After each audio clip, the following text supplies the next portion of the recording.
Hello friends, welcome to the channel. আমি last ভিডিঅ'ত শিকিছিলো SMA কি হয় আৰু SMA কেনেকৈ ব্যৱহাৰ কৰিব পাৰি আৰু SMA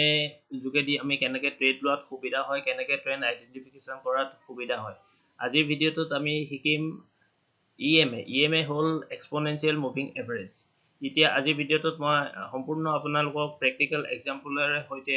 মই আপোনালোকক ভিডিঅ'টোত বুজাবলৈ চেষ্টা কৰিম। এতিয়া বলক ভিডিঅ'টো আৰম্ভ কৰোঁ। এতিয়া আমি শিকিম কেনেকৈ এক্সপনেনশিয়েল মুভিং এভাৰেজৰ জৰিয়তে আমি মোমেন্টাম কেপচাৰ কৰিব পাৰোঁ আৰু আমি ট্ৰেন্ড আইডেন্টিফিকেশন কৰিব পাৰোঁ, লগতে সাপোৰ্ট আৰু যিটো ৰেজিষ্টেন্স আছে তাৰ বিষয়ে জানিব পাৰোঁ আৰু কিয় এইটো SMতকৈ বেছি ফাষ্ট হয়। আমি এইকেইটা বিষয়ে আজি এই ভিডিঅ'টোত আলোচনা কৰিম। ফাৰ্ষ্ট আমি জানিব লাগিব যে EMA কি হয়। এতিয়া EMA আপোনাৰ যেনেকৈ আমি আলোচনা কৰিছিলোঁ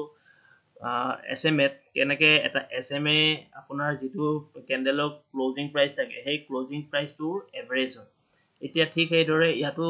কেলকুলেশ্যনটো একেধৰণে হয় আৰু ইয়াত একেধৰণে হয় যদিও আপোনাৰ ইয়াত কিছুমান পাৰ্থক্য আছে। এতিয়া বৰ্তমান আপোনাৰ যিটো এভাৰেজ প্ৰাইচ হয়, এভাৰেজ প্ৰাইচ আপোনাৰ যিটো এতিয়া ধৰি লওক 9 ডেইজৰ এভাৰেজ প্ৰাইচ যদি হয় তেতিয়াহ'লে এই আপোনাৰ যিটো কেণ্ডেলৰ ক্লোজিং প্ৰাইচ হ'ব সেই ক্লোজিং প্ৰাইচৰ যিটো এভাৰেজ প্ৰাইচ 9 দিনৰ সেই 9 দিনৰ এভাৰেজ প্ৰাইচটো কেলকুলেশ্যন কৰি এই EMAৰ পইণ্টটো ওলোৱা হয়। সেনেকৈ আপোনাৰ যদি আমি আগলৈ যদি ঘূৰি যাওঁ, লাষ্ট কেইদিনমান আগলৈ যদি ঘূৰি যাওঁ তেতিয়া ধৰি লওক আমি যদি 21 দিনলৈ যাওঁ তেতিয়া সেই 21 দিনৰ যিটো ক্লোজিং প্ৰাইচ থাকিব তাৰ যিটো এভাৰেজ থাকিব সেই এভাৰেজটোক আপোনাৰ সেই সময়খিনিৰ EMA বুলি কোৱা হয়, মানে এক্সপনেনশিয়েল মুভিং এভাৰেজৰ সেই পইণ্টটো ওলোৱা হয়। যেতিয়া আমি ভিডিঅ'টো SMA ভিডিঅ'টো চাইছিলোঁ তাত আমি দেখিছিলোঁ সি ৰিচেণ্ট প্ৰাইজৰ ওপৰত কোনো বেছি ৱেটেজ নাথাকে, কিন্তু আৰু ছেকেণ্ডলি হ'ল আপোনাৰ যিটো ৰিচেণ্ট প্ৰাইচ থাকে ৰিচেণ্ট প্ৰাইচক বেছি ৱেটেজ দিয়া হয় এক্সপনেনশিয়েল মুভিং এভাৰেজৰ। এতিয়া ধৰি লওক এইটো এক্সপনেনশিয়েল মুভিং এভাৰেজৰ এই পইণ্টটো ইয়াত আছে, কিন্তু এই পইণ্টটো ইয়াত বেছি ৱেটেজ দিয়া হয় আৰু যাৰ কাৰণে এই বস্তুটো মানে প্ৰিভিয়াছ কেণ্ডেলতকৈ বা প্ৰিভিয়াছ যিটো কেলকুলেশ্যন আছে তাতকৈ বেছি এগ্ৰেছিভ হয় আৰু এগ্ৰেছিভ হোৱাৰ কাৰণে ই বেছি ৰেছপন্সিভো হয়। আৰু যিহেতু আপোনাৰ SMৰ বস্তুটো বেছি স্মুথ আছিলে, কেলকুলেশ্যনটো বেছি স্মুথ আছিলে, কিন্তু ই বেছি ফাষ্টাৰ ৰিয়েকশ্যন কৰে আৰু ফাষ্টাৰ ৰিয়েকশ্যন কৰে কাৰণে ইয়াৰ ৰেছপন্সটো বেছি ভাল হয়, যাৰ কাৰণে আপোনাৰ ট্ৰেডবোৰ আইডেণ্টিফাই কৰাত বেছি সুবিধা হয়। এতিয়া আমি জানিব লাগিব EMA কেনেকৈ ৱৰ্ক কৰে। এতিয়া EMA কেনেকৈ কাম কৰে সেইটো জানিব যাওঁতে আমি চাব লাগিব যিটো 20 দিনৰ, যদি আমি 20 দিনৰ এটা EMA লওঁ তেতিয়াহ'লে ইয়াত আপোনাৰ কি হয়, যিটো 20 দিনৰ EMA কেলকুলেশ্যন সেই কেলকুলেশ্যনটো বেছি ইম্পৰ্টেঞ্চ দিয়ে আৰু ইম্পৰ্টেঞ্চ দিয়ে কাৰণে সেই প্ৰাইচটো ছাডেনলি যেতিয়া এক্সিলাৰেট কৰিব মানে ওপৰলৈ গুচি যোৱাৰ লগে লগে EMAটো সেই সেনেকৈ ৰেছপন্স কৰে আৰু EMAটো ৰেছপন্স কৰে কাৰণে ই SMতকৈ বেছি ফাষ্টাৰ হয় আৰু ই বেছি ৰেছপন্স সোনকালে কৰিব। আমি এই বস্তুটো এতিয়া চাৰ্টত চাবলৈ চেষ্টা কৰিম। এইটো হ'ল টাটা মটৰ্ছৰ চাৰ্ট। এতিয়া টাটা মটৰ্ছৰ চাৰ্টখন যদি চাওঁ এইটো এটা আপ ট্ৰেণ্ড হয়, ডেইলি টাইম ফ্ৰেমত এইটো এটা আপ ট্ৰেণ্ড হয়। আপ ট্ৰেণ্ড হোৱাৰ পাছত ইয়াত আপুনি দেখিছে এইখিনিত আপুনি EMA টাচ কৰিছে, সি গৈ পিনে লগে লগে ৰেছপন্স কৰিছে, সি ওপৰলৈ গৈছে। ইয়াতো আপুনি যদি চাই এইবোৰ জেগাত ধুনীয়াকৈ আপোনাৰ এইটো ধুনীয়াকৈ ৰেছপন্স কৰি পিনে সি ওপৰলৈ গুচি গৈছে। এইটো হ'ল আপোনাৰ এটা এই ৰেছপন্সিভ বিহেভিয়াৰটোৰ কাৰণে এইটো আপোনাৰ খুব ভাল ইউজ কৰিবলৈ, আৰু যেতিয়া এটা ট্ৰেণ্ডিং মাৰ্কেটত থাকে এই বস্তুটো ইউজ কৰিবলৈ খুব ভাল এইটো ইণ্ডিকেটৰ। কিন্তু ইয়াতে আমি এটা বস্তু চাব লাগিব, এতিয়া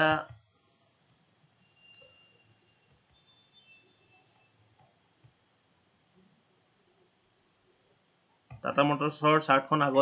পাছলৈ ওলোৱা নাই, গতিকে আমি বেলেগ এখন চাৰ্ট ইউজ কৰিম। এতিয়া আমি ৰিলায়েন্সলৈ যাওঁ। Reliance industry.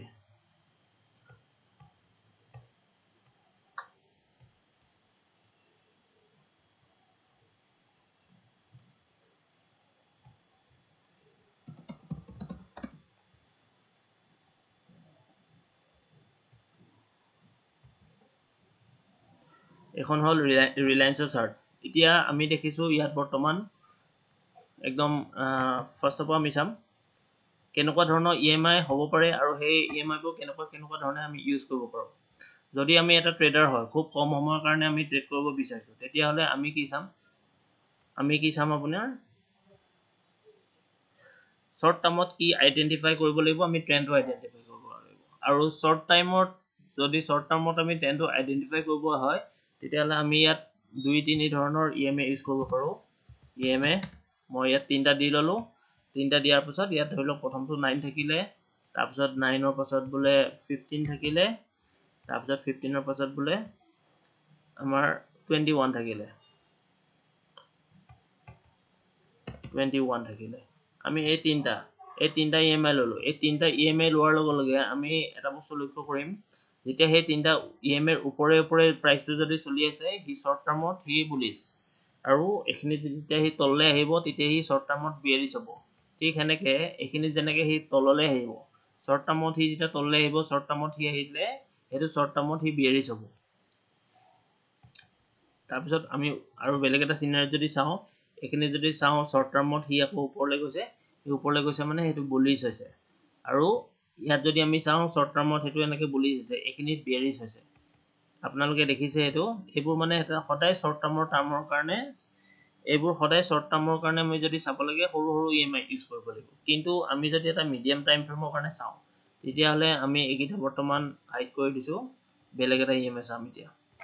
বা তাতো আপুনি এডিট কৰি ল'ব পাৰিব। EMA এতিয়া ধৰি লওক আমি যদি বেলেগ এটা EMI চাওঁ, য'ত আমি 50 ডেইজৰ EMIটো চাম, তাত আমি আমাৰ মিডিয়াম টাইম ফ্ৰেমৰ আমি কেলকুলেশ্যনটো গম পাম। এতিয়া মিডিয়াম টাইম ফ্ৰেমত কি, ইয়াত বেছি আপুনি ওপৰলৈ বা তললৈ যোৱাটো নেদেখে, অকণমান সি কম ৰেছপঞ্চিভ হ'ব, আৰু কম দিনৰ কাৰণে এই EMIটো ইউজ কৰিলে নহ'ব, ই আপোনাৰ অকণমান বেছি দিনৰ কাৰণে ইউজ কৰিব লাগিব। যদি এইটো বেছিকেলি মিডিয়াম টাৰ্মৰ কাৰণে এইটো বস্তু ইউজ কৰা হয়, এতিয়া আপুনি চাব মিডিয়াম টাৰ্মত ই এইখিনিত বুলিছ আছে, এইখিনি বুলিছ হৈ পিনে সি এইখিনিলৈকে বুলিছ আছে, তাৰপিছত তললৈ আহিছিলে, কিন্তু এইখিনিত আকৌ সি বুলিছ হৈ পিনে ইয়ালৈকে বুলিছ আছে। এইটো আপোনাৰ বাকীকেইটাতকে আপোনাৰ কম ৰেছপঞ্চিভ হ'ব। দেখিলে এই ওপৰকেইটা আপোনাৰ 9, 15, 21 আছে, তলৰটো 50 আছে, কিন্তু 50ৰ লগতে যদি আমি আৰু এতিয়া 100 EMA এটা চাওঁ, সেইটো কেনেকুৱা হ'ব। এতিয়া 100 EMAটো আমি যদি চাবলগীয়া হয়, তেতিয়াহ'লে আমি লং টাৰ্মৰ কাৰণে চাব লাগিব, লং হৰাইজন। এতিয়া লং হৰাইজনৰ কাৰণে যদি চাওঁ, 100 মাৰিলোঁ, এইটো 100 ডেইজৰ মুভিং এভাৰেজ। এতিয়া 100 ডেইজৰ মুভিং এভাৰেজ, এতিয়া এইটো দেখিছে, এইটো 100 ডেইজৰ মুভিং এভাৰেজ হ'ব। এতিয়া 100 ডেইজৰ মুভিং এভাৰেজ, এইটো 100ত এতিয়া আমি যদি বাকীকেইটা যদি হাইড কৰি দিওঁ, তেতিয়া এটা বস্তু আমি লক্ষ্য কৰিব পাৰিম যে 100 ডেইজত এইখিনিৰ পৰা মাজতে বুলিছ আছিলে যদিও সি আকৌ বিয়াৰিছ হৈছে। 100 ডেইজত আমি এইখিনিত যদি চাওঁ, এইখিনিৰ পৰা ইয়ালৈ বিয়াৰিছ হৈ আছে। আগলৈও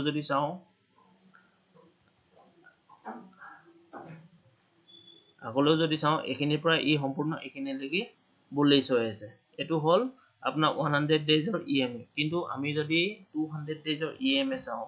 তেতিয়া আমি ইয়াত কি দেখিম, 200 ডেইজৰ EMA বেছি লং টাৰ্মৰ কাৰণে চোৱা হয়। বেছি লং টাৰ্মৰ কাৰণে চালে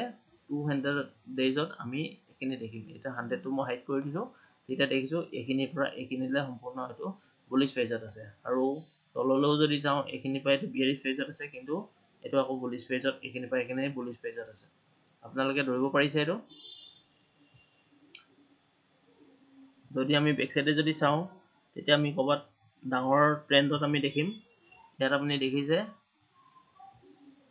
যদি আপোনালোকে অকণমান ডাঙৰ টাইম ফ্ৰেমত চায়, তেতিয়া দেখিছে এতিয়া 200 ডেইজত আমি এইখিনিৰ পৰা ইয়ালৈকে বুলিছ, তাৰপিছত মাজতে অকণমান তললৈ আহিছিলে, আকৌ ইয়াৰ পৰা ইয়ালৈ বুলিছ। সেই বস্তুটো সদায় আমি দীঘলীয়া টাইম ফ্ৰেমত যদি চাওঁ, তেতিয়াহ'লে 200 ডেইজৰ EMAত আমি চাব লাগিব, তেতিয়া আমি ভালকৈ সেই বস্তুটো নিৰীক্ষণ কৰিব। এতিয়া আমি এটা বস্তু চাম যে EMI আৰু SMA ৰ মাজত ডিফাৰেঞ্চ কি হয়। ডিফাৰেঞ্চটো আমি অকল ইয়াতে নহয়, আমি স্ক্ৰীনতো চাম। এতিয়া আমি যদি এটা বস্তু লক্ষ্য কৰোঁ যে SMAটো সদায় কম ৰেছপঞ্চ কৰে, কিন্তু EMAটো বেছি ফাষ্ট ৰেছপঞ্চ কৰে। আৰু ফাষ্ট ৰেছপঞ্চ কৰাৰ মেইন কাৰণ হ'ল তাৰ যিটো ৰিচেণ্ট EMA প্ৰাইচ হয়, আৰু প্ৰাইজ একশ্যনে তাৰ ৰিচেণ্ট প্ৰাইজৰ ওপৰত বেছি ৰিয়েকশ্যন কৰে আৰু বেছি ৱেটেজ দিয়ে। বেছি ৱেটেজ দিয়ে কাৰণে তাৰ ৰেছপঞ্চটো ফাষ্ট হয়, আৰু সি বেছি বেছি ফাষ্টাৰ হয় মানে SMA-তকৈ SMA-টো স্মুথাৰ হ'ব কিন্তু EMA-টো বেছি ফাষ্টাৰ হ'ব এই বস্তুটো আমি এতিয়া স্ক্ৰীনত চাম কেনেকৈনো ফাষ্ট হয় আৰু কিয় ফাষ্ট হয় এতিয়া স্ক্ৰীনত চাবৰ কাৰণে ফাৰ্ষ্ট আমি এইখিনি গোটেইখিনি হাইড কৰি দিওঁ ফাৰ্ষ্ট আমি দুটা বস্তু চাম EMA এইটো হ'ল আমাৰ এক্সপনেনচিয়েল মুভিং এভাৰেজ আৰু নেক্সট লিখিম আমি MA মানে হ'ল moving average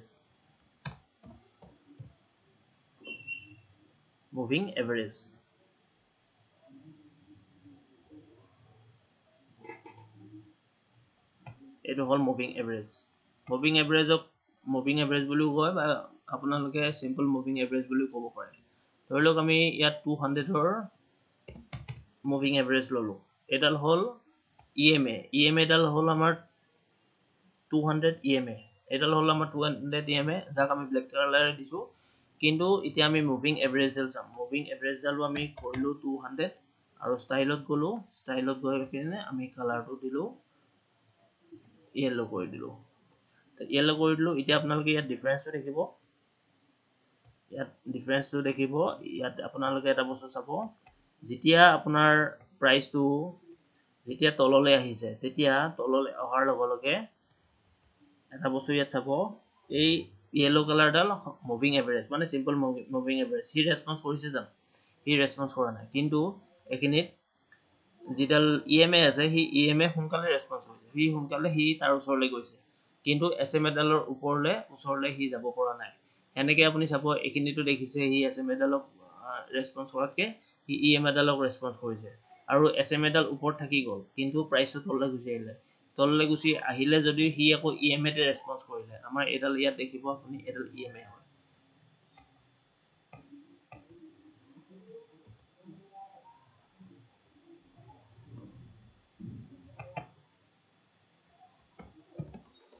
black is EMA and yellow is SMA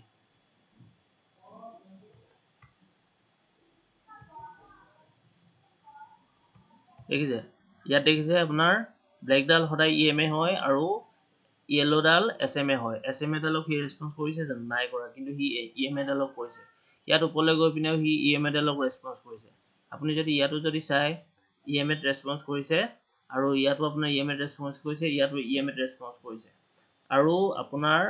প্ৰত্যেকটো জায়গাতে যদি চাই এইখিনিতো যদি চাই আপোনাক EMA-ক ৰেছপন্স কৰিছে কিন্তু SMA-ক ৰেছপন্স কৰা নাই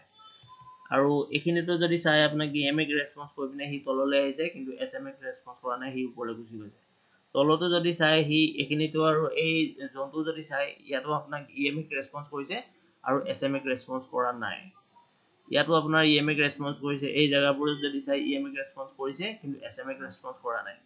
গতিকে এইটো প্ৰাইজৰ যিটো ওয়েটেজ আছে সেই ওয়েটেজৰ কাৰণে সদায় EMA বেছি ৰেছপন্সিভ হয় আৰু বেছি ৰেছপন্সিভ হোৱাৰ কাৰণে তাৰ ট্ৰেডবোৰ পাবৰ কাৰণে আপোনালোকৰ সুবিধা হ'ব এইবোৰ জায়গাতো যদি চাই EMA-ক ৰেছপন্স কৰিছে কিন্তু SMA-ক ৰেছপন্স কৰা নাই বা কৰিছে যদিও খুব কম পৰিমাণে কৰিছে এনেকৈ আপোনালোকে আগতো সেনেকুৱা ধৰণৰ এক্সাম্পল আপোনালোকে যদি চাই তেতিয়াহ'লে তাত আপোনালোকে নিৰীক্ষণ কৰিব পাৰিব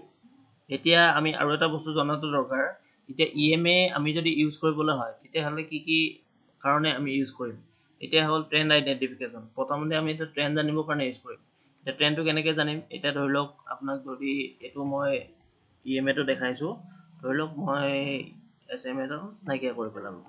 এতিয়া SMA-ডাল নাইকিয়া কৰাৰ পিছত মই অকণমান আগতে আপোনালোকক দেখাইছিলোঁ যে যদি SMA বা EMA যদি আমি ইউজ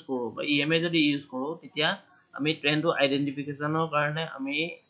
EMA-ডাল ইউজ কৰোঁ এতিয়া এইটো দেখিছোঁ আমি 200 EMA ইউজ কৰিছোঁ 200 EMA যেতিয়া ইউজ কৰিছোঁ 200 EMA-ৰ ওপৰে যেতিয়া প্ৰাইচটো গৈ আছে এইটো এটা ট্ৰেণ্ডটোত মানে কি ই ট্ৰেণ্ডটোৰ এইটো দেখিছে এইটো এটা ট্ৰেণ্ড এইটো ট্ৰেণ্ডটোৰ পিনে সি ওপৰ পিনে গৈ আছে যিকোনো এটা ট্ৰেণ্ড হ'ব পাৰে তলৰ পিনে হ'ব পাৰে বা ওপৰ পিনে হ'ব পাৰে এই ট্ৰেণ্ডটো আইডেন্টিফিকেশ্যনৰ কাৰণে আমাক EMA-টো বহুত দৰকাৰী কাৰণ EMA-টো যদি ওপৰ পিনে যায় তেতিয়া আমি গম পাম আৰু ওপৰ পিনে যায় আৰু ওপৰ পিনে মুভ কৰি থাকে আৰু প্ৰাইচটো যদি ওপৰে গৈ থাকে তেতিয়াহ'লে তাৰ মানে কি প্ৰাইচটো বুলিছ ট্ৰেণ্ডত আছে তাৰপিছত সেকেন্ডটো হ'ল ডাইনামিক সাপোৰ্ট এণ্ড ৰেজিষ্টেন্স এতিয়া ডাইনামিক সাপোৰ্ট আৰু ৰেজিষ্টেন্স কি ইয়াত ধৰি লওক আপোনাৰ এইখিনিতে এতিয়া এইখিনিত আপোনাৰ এই যোনটো দেখিছে এইখিনিত এটা সাপোৰ্ট লৈছে নে এইটো সাপোৰ্ট লৈছে তাৰপিছত আপোনাৰ ইয়াতো যদি চাই এইখিনিতে এটা সাপোৰ্ট লৈছে সাপোৰ্টটো ক'ৰবাত ব্ৰেক হোৱাও দেখিব পাৰে কিন্তু হি আকৌ ৰেসপন্স কৰি ওপৰলৈ গৈছে ইয়াত দেখিছে এটা সাপোৰ্ট লৈছে দেখিছে আৰু এইখিনিত দেখিছে আপোনাৰ এই জোনটোত সাপোৰ্ট লৈছে তাৰপিছত আপোনাৰ এইখিনিত দেখিব এইখিনিতো ই গৈ পিনে সাপোৰ্ট লৈছে এই জোনটোত দেখিব এই জোনটোৰ এইখিনিত সাপোৰ্ট লৈছে ইয়াত সাপোৰ্ট লৈ পিনে তললৈ আহিছিল কিন্তু আকৌ সাপোৰ্ট লৈ পিনে ওপৰলৈ গ'ল এইখিনিত ব্ৰেক কৰিছিল কিন্তু ওপৰলৈ গুচি গ'ল এইখিনিত আৰু আহি পিনে এইখিনিত আৰু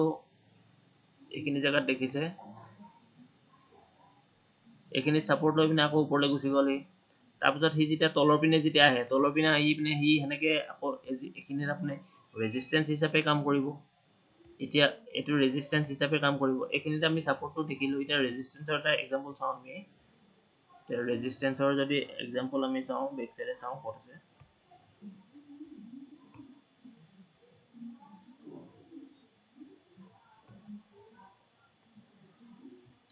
এতিয়া হেতু এইখিনিত যদি চাওঁ এইখিনিত এটো ৰেজিস্ট্যান্স হিচাপে কাম কৰিছে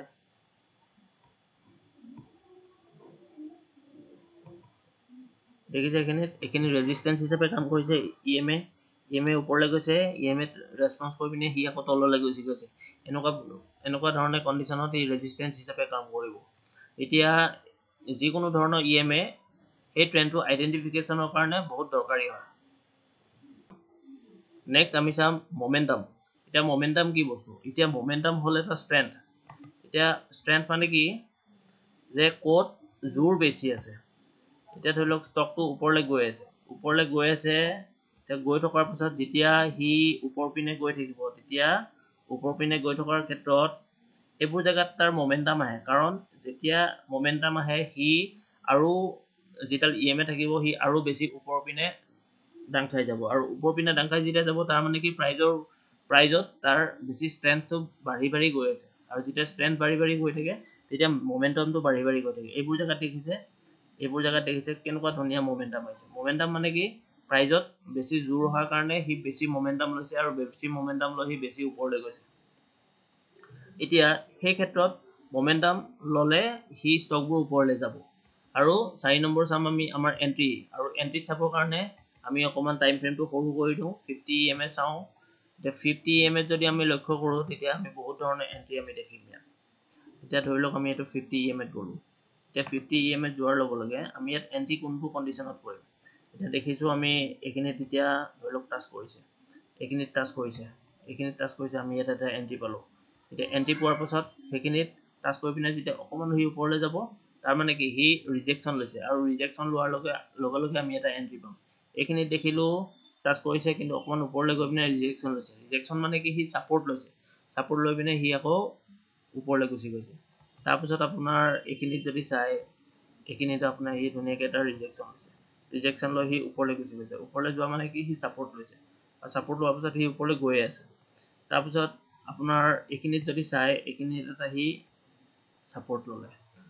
লৈ পিনে হি আকৌ ওপৰলৈ গুচি গ'ল হি ইমান দূৰ পালে এতিয়া এইবোৰত যদি পাৰ্চেন্টেজ হিচাপে আপুনি চাই এইবোৰ পাৰ্চেন্টেজ হিচাপে কিমান দেখিব আপুনি যদি পাৰ্চেন্টেজ চাই আপোনাৰ ইয়াৰ পৰা মোটামুটি ইয়াত যদি পাৰ্চেন্টেজ হিচাপে চাই আপুনি এইখিনি পৰা এইখিনিলে 40% আপোনাৰ এইখিনি গৈছে 40% তো বহুত হয় চাবলৈ গলে দেখিছে আপোনালোকে লক্ষ্য কৰিব পাৰিছে আগতে এটো প্ৰাইচটো কিমান আছিল প্ৰাইচ আছিল আপোনাৰ 163 পৰা হি গৈ পিনে 235 পালে 235 পোৱাৰ লগে হেতু বহুত ডাঙৰ এটা পাৰ্চেন্টেজত আপোনাক হি মুনাফা দিব তাৰপিছত আপোনাৰ যদি এইখিনিত যদি চাই এইখিনিত এটা এন্ট্ৰি পালে এন্ট্ৰিটো দিয়াৰ পাছত আপোনাক হি এটো ৰিজেকচন দিয়াৰ পাছত এই ৰিজেকচন কেন্ডেলত গম পালে যে আপোনাৰ এটো এন্ট্ৰিটো কনফাৰ্ম হোৱাৰ পাছত হি এইখিনিত প্ৰাইচটো গৈ পিনে হি ইমান মানলৈ পালে এইখিনিত আৰু হি ৰেসপন্স কৰিছে এইখিনিত দি পিনে এইখিনিত আকৌ হি ৰেসপন্স কৰিছে ইয়াত আকৌ এন্ট্ৰি এটা দিছে তাৰপিছত এটো যেনিবা ব্ৰেক কৰি পিনে হি তললৈ গুচি আহিলে এতিয়া আপুনি যদি এইখিনিৰ পৰা এইখিনিলৈকে চাই তেতিয়া আপুনি এইখিনি কিমান দেখিব যদি আপুনি এইখিনিৰ পৰা এইখিনিলৈ চাই মোটামুটি 76% 77% দিছে এতিয়া 77% আপুনি ধৰি লওক এতিয়া সেইখিনিত কিমান ধুনীয়া মুভ এটা কেপচাৰ কৰিব পাৰিব এনেকে হল আপোনাৰ এইবোৰ মানে আমি যেহেতু ষ্টক এটা যেতিয়া বাই কৰো তেতিয়া হেতু এন্ট্ৰি হেনেকে লৈ লৈ আমি ওপৰলে যাব পাৰো আৰু এন্ট্ৰিৰ লগতে আমি মুনাফাবোৰ কেপচাৰ কৰি আমি যাব পাৰো নেক্সট আমি চাম 9 EMA আৰু 21 EMA যেটো ক্ৰসওভাৰৰ ওপৰত আমি কেনেকে ট্ৰেড ল'ব পাৰো এতিয়া আমি চাৰ্টত যদি চাও এখিনি ধৰি লওক মই ড্ৰয়িংখিনি নাইকিয়া কৰি পেলালো আৰু এডাল মই EMA 9 EMA কৰিলো 9 EMA ৰ লগত আৰু এডাল মই EMA ইয়াত এড কৰো এডাল হল 21 EMA এতিয়া এবোৰ যদি আমি চাও এতিয়া ধৰি লওক ইয়াত আমি যদি এটা বুলিশ ট্ৰেন্ড চাও এতিয়া যিকোনো এটা বুলিশ ট্ৰেন্ড এতিয়া ধৰি ললো আমি 100 EMA ৰ ওপৰত 100 EMA ৰ ওপৰত আমি যদি বুলিশ ট্ৰেড লব বিচাৰো 100 তেতিয়া মানে কি হ'ব এতিয়া ধৰি লওক এটো 100 EMA আমি ধৰি লৈছো এই 100 EMA ৰ ওপৰত যেহেতু ট্ৰেন্ডটো বুলিশ হ'ব আমি সদায় বুলিশ ট্ৰেড লম বিয়াৰিশ ট্ৰেড নলম তেতিয়ালে এবোৰ ক্ষেত্ৰত আমি ট্ৰেডবোৰ কেনেকে লম এতিয়া ধৰি লওক ট্ৰেডটো লবৰ কাৰণে আমি ইয়াত লিখিছো 9 EMA আৰু 21 EMA তে 9 EMA যেতিয়া 21 EMA তলৰ পৰা ওপৰলৈ ক্ৰস কৰিব ক্ৰস কৰাৰ পাছত এখিনিত এই জায়গাখিনিত ক্ৰস কৰিছে ক্ৰস কৰাৰ পাছত আমাক এটো ক্ৰস কৰাৰ পাছত এটো এটা ৰিজেকশন ক্যান্ডেল ইয়াত আহিলে ক্যান্ডেল অহাৰ পাছত আমি এখিনি ট্ৰেডটো ললো তাৰ পাছত সেকেন্ড আপোনাৰ এটো এটা ফেজ থাকিব এখিনিত আপোনাৰ তললে আহিলে 9 EMA আৰু 21 EMA এখিনিত ক্ৰসওভাৰ হল আহিছে ক্ৰসওভাৰটো হোৱাৰ পাছত এখিনিত এডাল ৰিজেকশন ক্যান্ডেল এই ক্যান্ডেলডাল দেখিছে এডাল ক্যান্ডেলত আপোনাৰ এন্ট্ৰি হ'ব এডাল ক্যান্ডেলত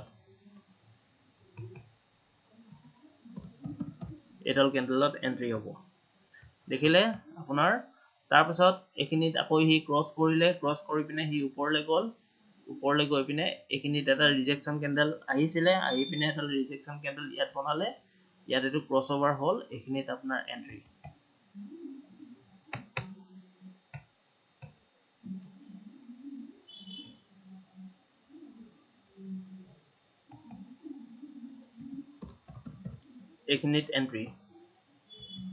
ঠিক সেইদৰে আপুনি যদি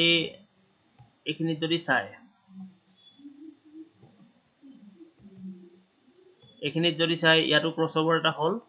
ইয়াত খুব ধুনিয়াকে ৰিজেকশন ক্যান্ডেল এখিনিত লৈছে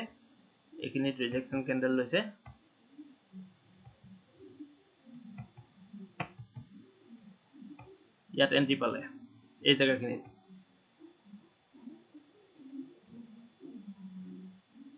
জায়গাখিনিত এটা এন্ট্ৰি পালে ঠিক এনেকে আমি যদি তলৰ সাইডে চাই পিনে ইয়াত আপোনাৰ তল পিনে যদি আপুনি ট্ৰেড লয় তেতিয়া হলে তলৰ পিনে চাও এখিনিত আকৌ বিয়াৰিশ ট্ৰেন্ড কনফাৰ্ম হৈছে আপোনাৰ এখিনিত বিয়াৰিশ ট্ৰেন্ড কনফাৰ্ম হৈছে ক্ৰসওভাৰ কৰিছে এখিনিত ক্ৰসওভাৰ দেখিছে আপোনালোকে ক্ৰসওভাৰ কৰিছে এতিয়া ট্ৰেডটো যদি ওপৰ পিনে লয় তেতিয়া হলে ওপৰ পিনে লওতে আপোনাৰ বুলিশ ট্ৰেড ল'ব লাগিব যদি আপোনাৰ ট্ৰেডটো তলৰ পিনে লয় তেতিয়া হলে আমি এটো বিয়াৰিশ ট্ৰেন্ডতহে তলৰ পিনে ট্ৰেড লম এখিনিত আমি বুলিশ ট্ৰেড নলও কাৰণ হি এই ডাঙৰ EMA ডাল মানে 100 EMA তলত হি ট্ৰেড কৰি আছে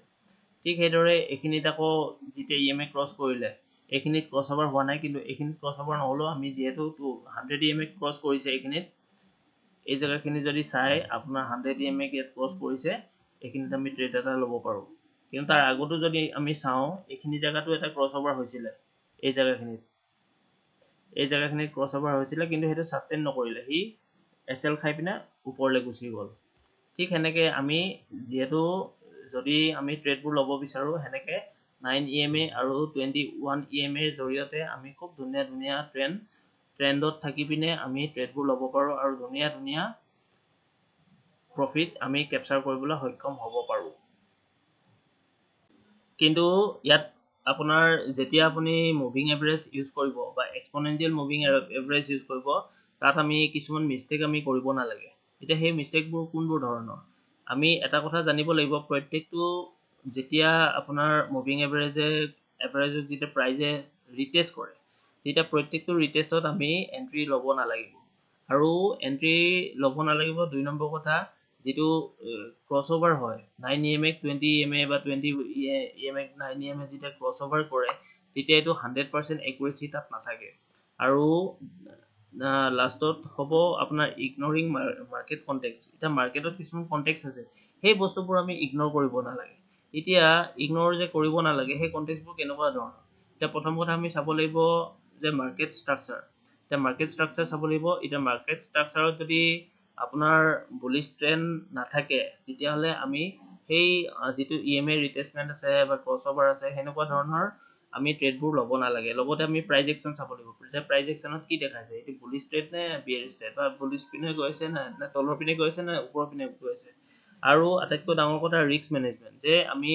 যদি 100 টকা এটা পাও তাত আমি হেৰুৱাবলৈ কিমান টকা ৰেডি আছো বোলে 100 টকা যদি পাও আমাৰ এটো 10% আমি পাম তেতিয়া হলে হেৰাবলৈ আমি ধৰি লওক আমাৰ